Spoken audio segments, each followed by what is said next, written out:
Yeah, thanks for coming. I've been teaching for the last several years data mining. Some of you have already been in the class. I don't know why you came to hear this again, but here we are.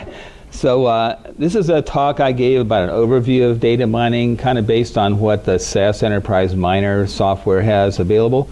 And I've given this to lots of different groups. A bunch of retirees was one group, a bunch of administrators was another group, and SAS Global Forums another group. So it's kind of, it's not a real high-level presentation in some sense. So data mining is really just a collection of tools. Some of them are pretty closely related to statistical ideas, some of them not so much related to statistical ideas. I'll try to kind of link us in on those things. One of the most often used of these methods is called decision trees. This is also referred to as recursive splitting for reasons that I'll show you. So what you do is you start out with all the data in one group. That's called the root node. It's kind of interesting what these data mining people do. They have a lot more interesting terms for things than we do in statistics.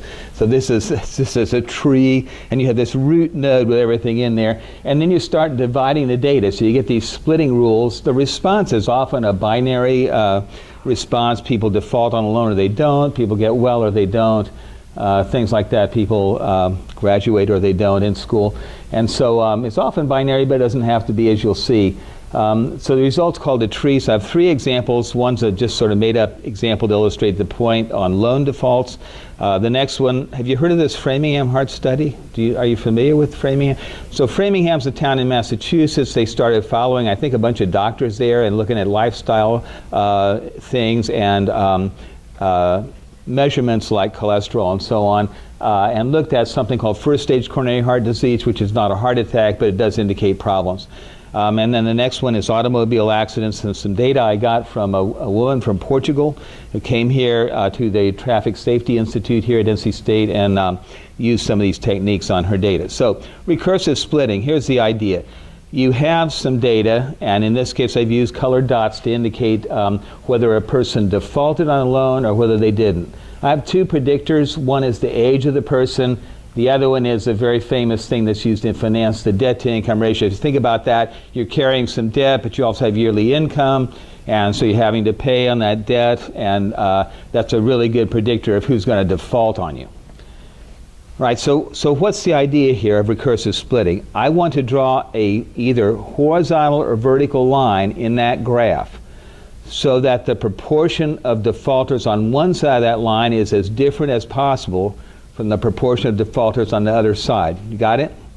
And so where do I draw that line? Is it horizontal? Is it vertical? And of course, if I had more than two predictor variables, I'd have to consider all the possible variables at all the possible places where I could split. Well, in this graph, I'm going to split here for the first split. It looks like above that line, people carrying high debt-to-income ratio, they have a pretty high probability of defaulting. And below that line, looks like we're a little better off there, a little smaller probability of defaulting. So now what are we facing?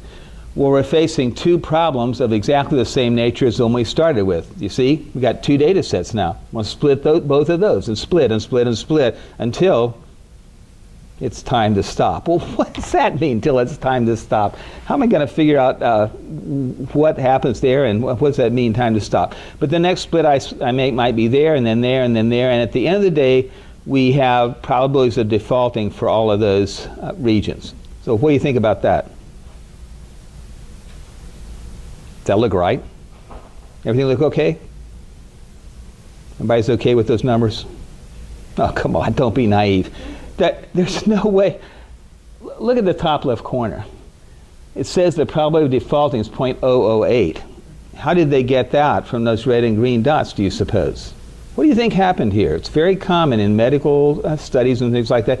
Suppose you were trying to take a sample of people and you were looking for the occurrence of Zika, for example. Just take a modern, a current topic.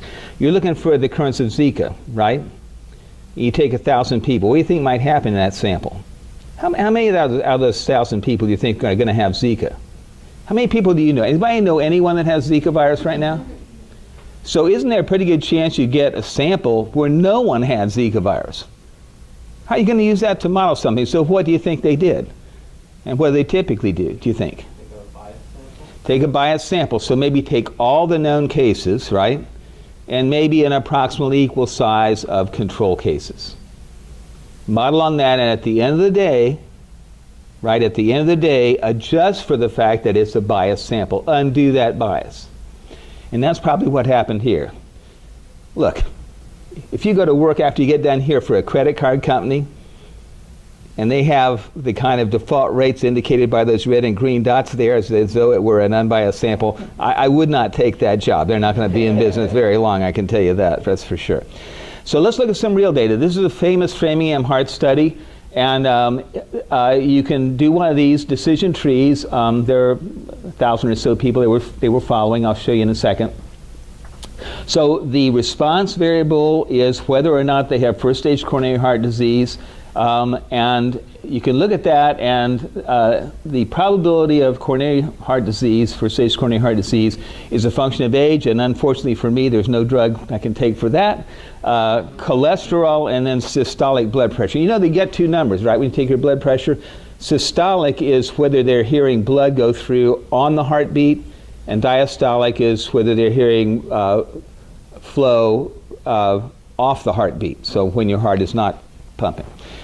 This is systolic blood pressure. So, so here's the decision tree that results from just using the default stopping rules and splitting rules. I'm leaving a lot out, right? So lots of questions that come every time I show you one of these slides, a new question. Well, how are they splitting? Wait, how are they splitting? Well, wait, how are they stopping?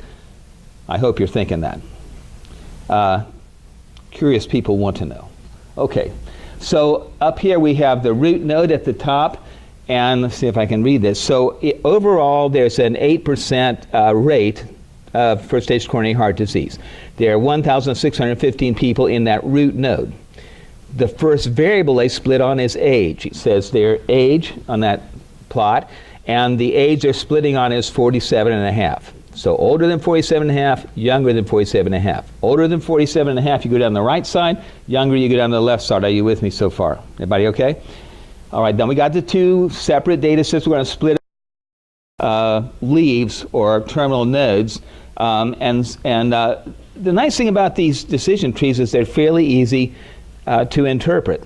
The downside is that they're kind of unstable, right? If you made the first split a little bit differently, then the whole tree is probably going to look different. This is using some default settings for splitting and stopping.